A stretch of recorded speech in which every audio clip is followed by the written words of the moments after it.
I wonder if it ever happened to you that the incomprehensible traits of your ADHD partner triggered the kind of massive panic attack where you just lost it completely? Did it ever happen to you, my dear friend, ADHDer, that you were completely like energized and ready to go into a fantastic brainstorming session, and you were only like 10 minutes, 5 minutes, 2 minutes in it, and it already felt like a cold bath? That's what anti-panic attacks can provoke Impact in my gentle 5, heart 4, to 3, become very, 2, very 1. sad. Hey there, you wonderful team members of ADHD Anti-Relationships. Welcome back to the ADHDTrueColors podcast, where, as usual, we will dive deep into one of the many pitfalls that can seriously make relationships between NT and ND complicated. Hi, I'm Roric. Indeed, we're gonna discuss how to work together in an NT-ND team. To illustrate what happens when the NTer goes into a panic mode when working together with an ADHD team member, in this case partner, let me tell you what happened to us last week. So me and Roric, we had made a commitment to prepare 10 podcasts before we started the channel. And we were at about 5, when a lot of things in our lives were going all kinds of different directions and we lost our momentum. Yeah, we're selling our house. Yeah, exactly. We're changing our life and a lot of stuff came up. We just lost our rhythm. And No, administration. you are so right. You're so right. Administration Yeah. broke our rhythm. You're so right. Filling out papers and asking permissions for a lot of stuff. And Hostile target detected. boring and very distracting things that society throws at us. And so while we were trying to face these challenges together, well, one day came after another and there was no new podcast project coming up. And we were beginning to lose confidence because this had happened so many times before. So we were both preparing for the next podcasts. He was doing his parts and I was writing as well about several themes that we wanted to address for you guys. And at one point we decided, okay, like 2 or 3 days ago, now we're going to do the podcast. And so you started finishing your work, preparing a list of questions. And the idea was that I would connect these questions with the articles and experience that I'd been writing. As the moment came near where we were going to do the podcast, Rory came to me with the results of his work, and I was just asked to, or my plan, my job was to bring his questions and thoughts together with my writings. And somehow something went very wrong in my head, and I just couldn't organize the whole thing. And I started panicking. It was a dreadful experience. No, it wasn't. Yes, it was. It was a dreadful experience for you because one way or another something happened that, I've been working like 1 hour on making a long list with questions. I think it was about 92 questions or something, organizing them in teams and stuff like that. And I thought a simple question. Is it possible to use 1 or 3 of these questions in all the wonderful podcasts you already prepared? So we can use these questions to give it like a frame. And she said like, Shutting down. I don't know what's in the podcast. I just forgot. I just forgot. I just had no way of remembering what I wrote, where I wrote it, and how it was ever going to be possible to put these things together. It was dreadful. Yeah, it was almost like the world upside down. Normally it's me who's chaotic. Yeah. And now it was my NT part. I just didn't get my shit right anymore. It was terrible. And the more you started asking me, the more things got completely out of control. I just like, oh no, we're never going to be able to do this. Help. Yeah, and because I'm a problem solver and I love to solve problems and I have to solve problems because in the past I've been causing a lot of problems. And so you tried to help me saying, okay, this is very easy, problem, solution. And I said, I don't know. I don't know what the problem is, or maybe I know what the problem is, but I definitely don't know what the solution is. And then again, I tried to support, and I said something like, "You're so much more and better organized than I am, so you're gonna find this, no problem." Really, like No. really positive feedback. No, I'm not gonna find anything. These questions have nothing to do with what I did. Nothing at all. It's not related. And then you start thinking like, you have these relationship tips from therapists and stuff like that, and you say like, no problem, just have a stop word or something like that. Oh yes. And then you say like banana, and then both know like, aha, this is our secret stop word, and then we're gonna stop, and then we drop the emotions, and everything's gonna be fine. Come on, guys, sincerely, if any of you ever did this and it worked, please let us know in the comments, because we've tried that so many times and I don't think it ever worked. It's just like, what was the word again? Oh yes, banana. Get lost. Yeah. Too late, girl. Too late. You screwed it. Yeah. Stop word is before it starts, not 1 year. So, let us give you one word of advice. These stop words might help if you're very early in the stage of Hostile target detected. going into the alert level. But once you're in the red zone, forget it. It's not gonna happen. Yeah, especially we both have different triggers. And what I felt on this moment, and I can share this with you because I am diagnosed, and before I didn't know what happened, is this famous RSD, the rejection sensitivity Dysphoria. Yeah, wow, that's it. Thank you. I'm particularly good in reminding him of all the described so-called ADHD traits and weird behaviors, but I have a little bit of a problem of identifying my own traits, as we will see. RSD. Yeah. No, it rhymes on C. Yeah, but there's a lot of I'm ADHD. This keeps on rhyming. I'm gonna be a rapper. ADHD, RSD, PTSD. That's we, Yeah, that makes me. the best team in the world. And when RSD kicks in, then I'm on the withdrawal personality or something like that. That's how I react. So I see her panicking, and I think like, oh no, this is gonna be like down the drain. The other part is catastrophic thinking. So making it worse than it already is in my head. I think like, okay, if she acts like this, she doesn't want to go further. She doesn't like it anymore. She wants to call it to an end. That's it. No more podcast. Never, ever again. Mission failed. So actually, Roric did the right thing. He walked away, which added just like a pinch of abandonment fear to my already skyrocketing adrenaline and cortisol levels that were going right through the roof. I didn't know where I had it. And so as he walked away, it's like, ugh, what the beep am I gonna do now? However, I did find somewhere in the back of my brain a little voice that spoke to me saying, okay, my partner, my team member, he's walked away. What am I going to do? Am I going to stay in this mode, go to my bed, lie down, cry my heart out, and then after 2 or 3 hours get back up and start all over again? Deep down inside, I felt this like a kind of a rumbling voice that started, and it said like, okay, you've got to fix this here and now, no matter what it takes. You love this dude and you want to be in a team with him. So what are you gonna do? And so I decided to go for it.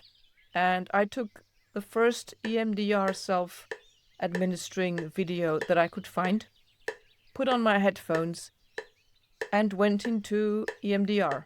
If you don't know what EMDR is, we'll put a link down in the description. You can look it up. But it's a very effective way normally use to go back to traumatic experience and find a calm, peaceful state in which you can handle the trauma, make it smaller and more manageable so you can deal with it.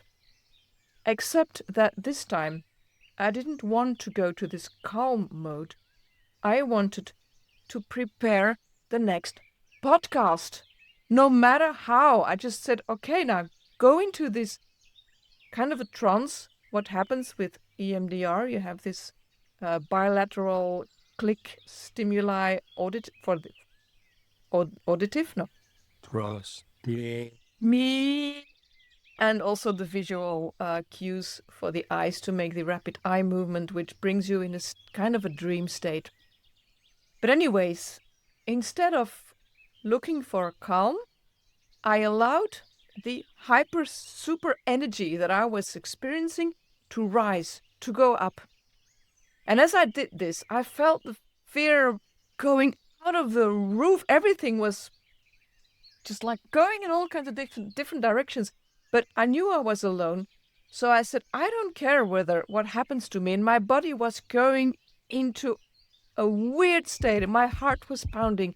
My respiration was going like my whole body, from the toes to the top of my head, was tingling. And I said, I could feel my brains like vibrating in a frequency that I have never ever experienced before. It was pretty scary, actually. So as I was experiencing this very elevated state of energy, I suddenly felt what I wanted. And I said to myself, almost like a prayer, please, spirit, come back inside. Connect with my brains. I am a normal thinking person and I am perfectly capable of doing this work and of bringing these ideas out to the audience, to you guys, to help you, because that is my mission. I want to do this, no matter what. So I invited my spirit, my clarity of mind, to come back to me. And at some point, it just did. It was so incredible. I put the video aside. I kept on listening to the clicks, but I opened the writing program with a blank document. And I started with the end, with a solution. Instead of writing the intro from A to Z, no, I started with, where is this going? And it was suddenly so obvious to me what tuning the brains actually means.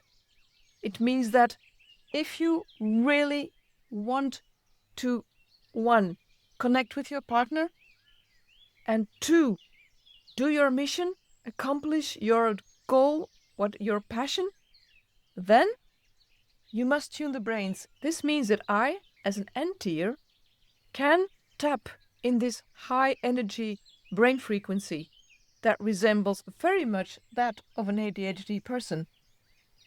It is strange in the beginning. It's like being in an ice-cold water bath. So anyway, when I came back, and she was back, and we gave each other a hug, and I said, like, we have to find another way to work together because this is not working.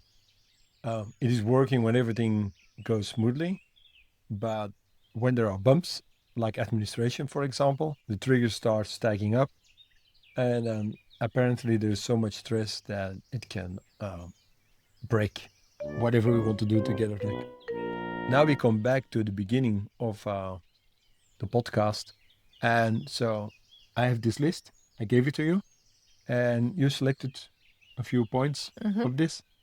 This is a list of the behavioral traits of ADHD. I have, I think, like about 92 or something that people who know everything about ADHD accuse us from doing or not doing. Some I do agree with, but some I do not, because I think some of these traits are superpowers and not a disorder. But anyway, you start with the first. The trait is that ADHDers are known to wait until the very last minute to finish a task. I experienced this as being the case in this particular situation, and it was one of the elements I perceived as causing a lot of stress. Now it has to be there. Now I have to perform, and this stress apparently did the job for me. Did you have the same impression? I could ask a nasty question, but I'm not going to do this. Oh, that's so sweet. Yeah, I think what I found was time blindness. And I think that's true. Because very often I feel like in 5 minutes I can change the world. And if I have a longer time to prepare something, then I have a longer time. But I don't know exactly how long this time is until it's past. When it's past time, I know something went wrong. So that's true. But I mean, I'm not always procrastinating or something. It's really like how to manage time. Because I sometimes I realize I don't see how much time something is going to take. And for example, when I see this paper we had to fill out from the administration, I think, yeah, it's going to be in a minute. And then you said, like, yeah, but we need this one and we need that one. And we have to take the reference from this one in that one. And it takes hours and hours and hours. And where's my life going? And it's very hard for me to have an idea of what is going to be in 5 minutes and what's going to take like 5 days. And maybe that's exaggerated, but when we are in a project and something goes wrong, it happens very often that you get a very emotional reaction, and then when we want to go back to the same project, it's like as if you feel very reluctant, as somehow you're scared of picking it up again. Is it because of the RSD that you like, oh no, I don't want to do this again? It's like spoiled. Do you feel like projects can go cold, and if they're cold, they're very hard to pick up again? Yeah. Because this is what also scared me. Because as you said earlier, oh, it's a catastrophic thinking. Nothing is going to go right. We're never going to be able to do this. I experienced the same anxiety. But then again, I have to realize for myself as an NT person that I have this PTSD. Feeling threatened when that the project is not going to get real is very scary for me. And I have to be aware that this does indeed cause an anxiety trigger. Why this situation was for me hard to overcome. I know I have this time management problem. But if we go back to the situation, it was more like I'd been working with a time planner and a body doubling system.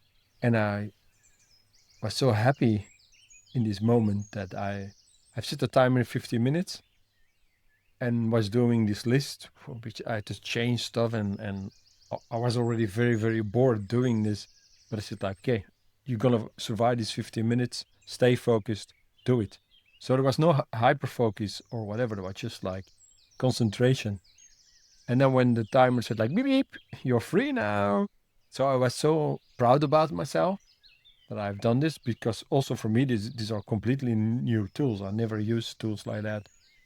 And it was like suddenly like a cold shower the moment when I, like a child, I was there like, look, I have these 92 questions and they're all ready. Let's go for it now. And I was very proud, and you're rightfully so. Yeah. And I was very enthusiastic and ready to go. And then she said like, oh no, now he's coming with 92 questions. I was overwhelmed by the amount of questions. That is true. And they all have to fit in these 3 podcasts I've prepared. And I was not the question. I said, take 3 out of it, just. Yeah. And then I started reading them one by one. And you know what is the weirdest thing? If you are very enthusiastic and I am a little bit overwhelmed, it feels like suddenly I get really very slow. It's like going through this mist and I cannot reach you.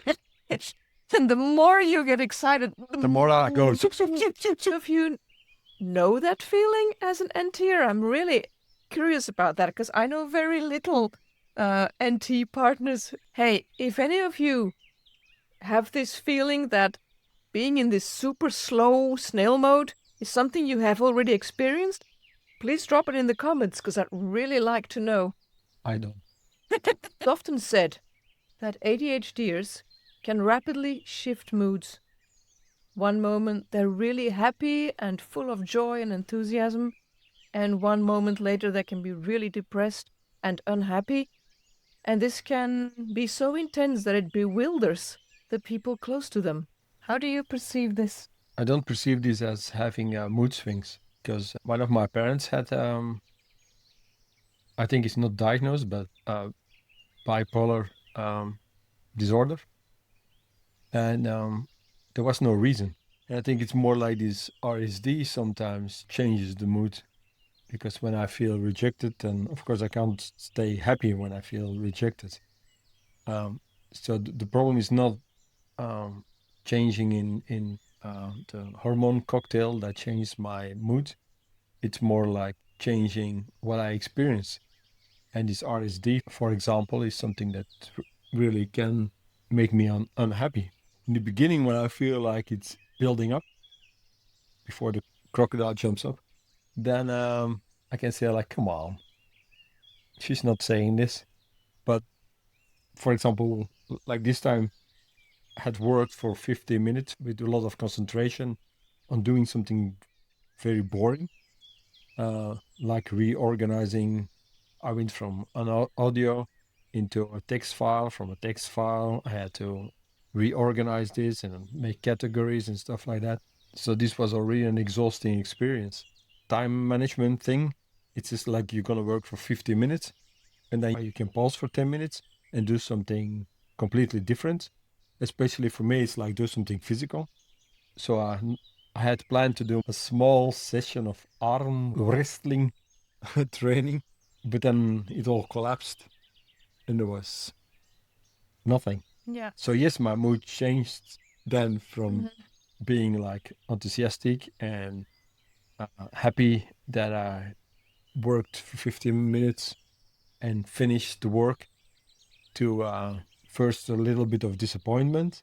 Then I re-explained what I wanted to do. And then I really felt like he doesn't understand what I'm saying. We're speaking the same language, but it doesn't. You were It- talking to a wall, basically. It doesn't land somewhere. And then I said like, oh no, this is going wrong. And she doesn't want to. And she feels like we're doing it the wrong way.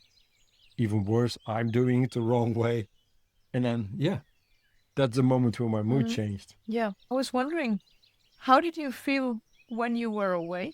Because I can tell what I did and how it worked for me, because we ended up being in a different situation than we used to be in similar problem situations.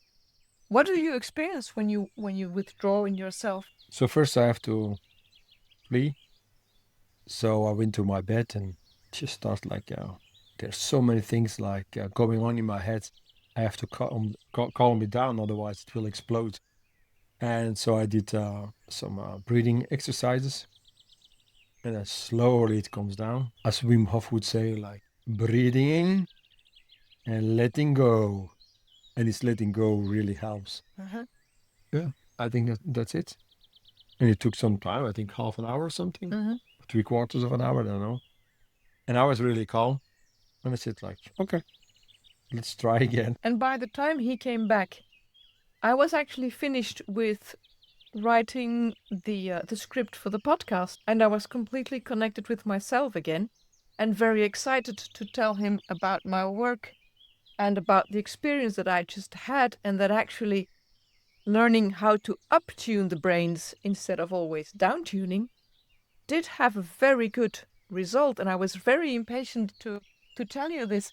And how did this make you feel? And also, do you think that this retuning exercise that I did for the first time had a positive result? How did you experience this? Yeah, it had a positive result.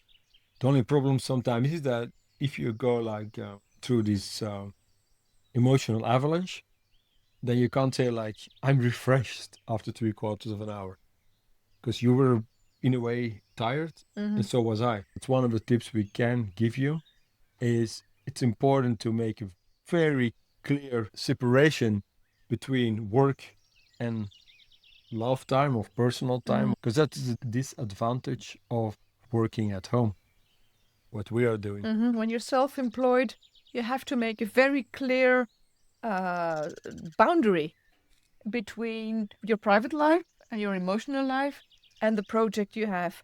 And in the project that you want to accomplish, you need to have a very clear mission statement. What do you want to do?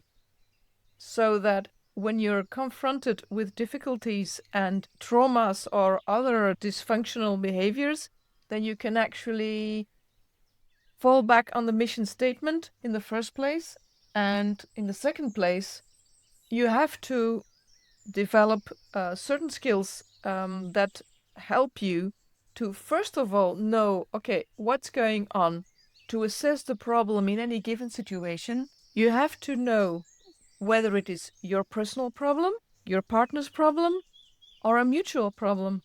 Because when you know the problem, then you can start thinking about the solution. But you have to, as we said in the previous podcast, you have to stay out of the blame game. That is really a crucial element in figuring out how to react functionally in resolving these problems. Yeah, but I want to come back to the separation. Okay, good. If you have work and your personal time, it's very easy set. You have to separate them. Now ready to go. But it doesn't work like that. Because how do you separate them when you use your computer for both? For your personal life and for work. True. You can start doing something or you can reread something and stuff like that. So and also the mind is still with the workplace. And the place where we work is a place where we live. Everything is entangled. And still you have to find a way to get your minds out of this mindset, work, and get into a mindset, personal time, relation time. And I think the best way to do it is, at least for us, is to find or develop rituals to make a transition. So for example, after work, we go for a walk, start like fantasizing what we're going to eat. Oh, that's a good one. Yeah. I love that one. Okay. And eating has nothing to do with work. So say, oh yeah, we need this. What's on the menu? What's on the menu? And then it shifts, like, for me, work has to be another world. And personal life and what we want to share has to be really, really separated. Yeah. Otherwise, my mind will jump from one to the other, one to the other and stuff. Yeah. Like that. One of these questions was, does your partner sometimes feels like in your when you're having sex that your mind starts wandering off? And this can happen when work and life is still entangled. So true. Yeah. So for me, it's very important to say, like, okay, now cut, and this cut is, I mean, this is a cut. Yeah. And because there are two people, two individuals, and both have to figure out how to cut with work and get into personal life. It's much easier to go from personal life to work, but from work to personal, sometimes it's that can be very challenging. But believe us, you have to use a little bit of discipline because it's really worthwhile doing it. It avoids a lot of unnecessary complications. Whatever idea you have on what kind of a ritual you can have to make it transition. If you have a good idea, please help all of us and write it down in the comments of where else. And then a second thing that we also changed is it's important to define the role of everybody who is in this NT&D relationship. And it doesn't matter if it's on a work floor or just like two people working together, because these roles have both things you can do and things you have difficult with doing. For example, you don't have problems with organizing stuff. So in our setup, you are the organizer, the editor. So like, this is too long, or we have to do this or that. And I'm more the creative part of it. But everybody needs a space to express him or herself. So everybody has to be creative. But when I ask her to be creative in a brainstorm session, for example, then it's going to be so chaotic and there's no structure in it, and there's always a lot. But still, she has to be creative, or she needs creative time. So we organize it like she's the organizer and the editor for 80%, and 20% she will create things. And for me, it's the other way around. I have no problems in being creative, and 20% I have to force myself to organize things. And to be able to, as having ADHD, to organize boring things, I use planners and organizing tools and stuff like that. And if that interests you, we can share this, what I am using now. But leave a question in the comments. Yeah, so true.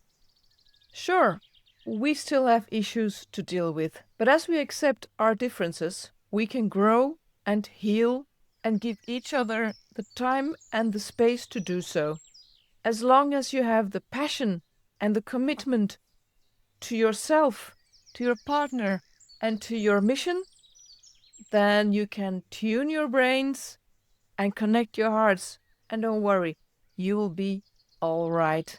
This was it for today's ADHD True Color podcast. We'll be very happy to read your thoughts and comments down below. Like and subscribe if you want to help grow this community. And as usual, see you in the next podcast. Take care of yourself and bye for now. Yeah. You see, I've not been fidgeting a lot. Oh. So now I have to move. See you. Bye-bye.